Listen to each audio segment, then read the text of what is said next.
G'day everyone. For today's movement snack, we are going to be mobilizing the hips. This is a really nice, gentle, easy maneuver to mobilize three-dimensionally around the hips, and this can help with how our lower body moves. It can help offload our back as well. If you spend a lot of time sitting, this is definitely a good one to be making part of your regular routine.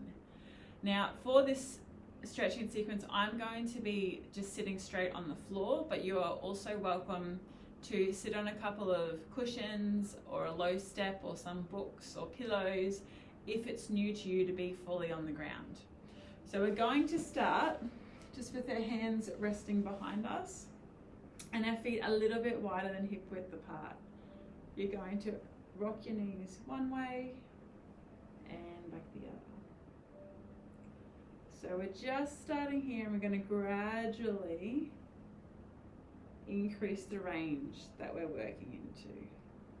So as you're going side to side initially, you don't need to take your legs all the way to the ground, just whatever's comfortable. Work to your first point of resistance. Please don't move into any pain. So if that means that you're just here to start with, that's totally fine. All right. I then want you to start to release the hands so that you're almost sitting up once you do your switches. If you can start to get those legs all the way to the ground, then please do that.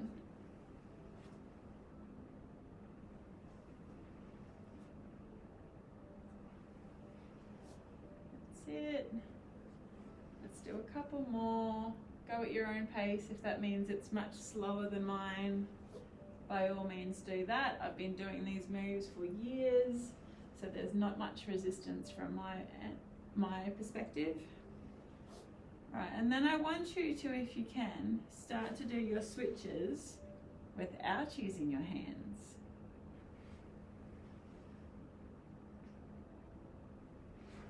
Now, it's not uncommon for people to creep forwards as they do the switch.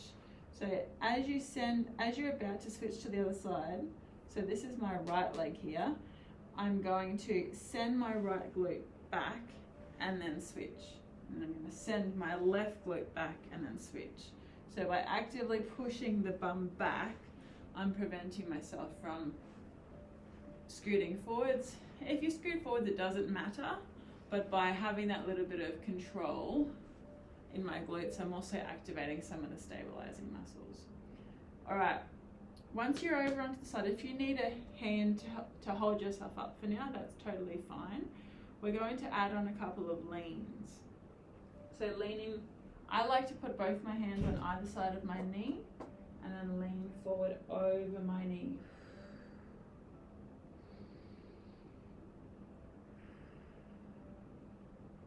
Coming up, now I'm going to use my hands to frame my shin, leaning forward over my shin.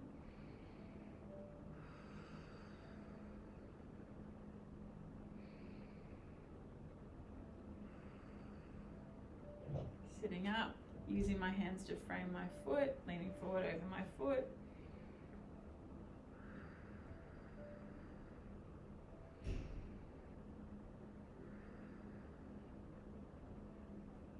Swapping sides.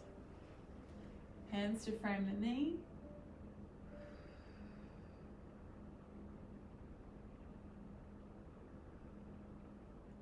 Hands to frame the shin.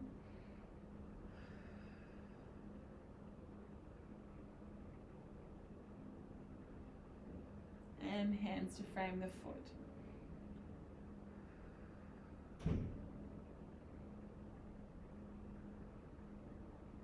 Switching back to the other side. Now the other thing that I try to line up with where I'm leaning is not just my hands, but it's my pelvis. So if I'm going to lean over my knee, I try and twist my pelvis so that my pelvis is facing towards my knee, and then I lower. If I'm leaning over my shin, I face my pelvis towards my shin and lean. And if I'm leaning over my foot, I try and face my pelvis towards my foot and then lean.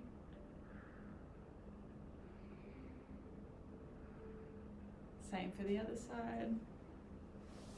I twist my pelvis towards my knee. I frame my knee with my hands.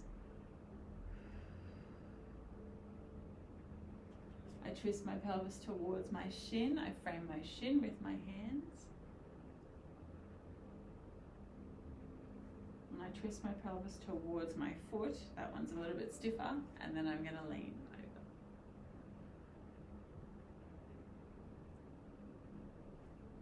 All right. One more time on each side. So your stretches may not look the same as mine today.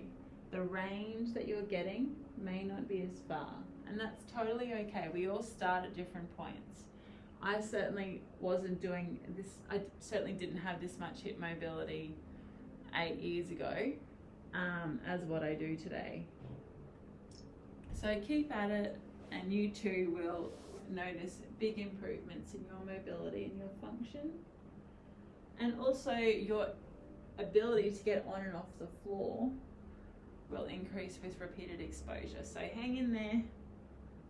Any movement is better than no movement. Thank you for joining me today, and I'll see you again next time.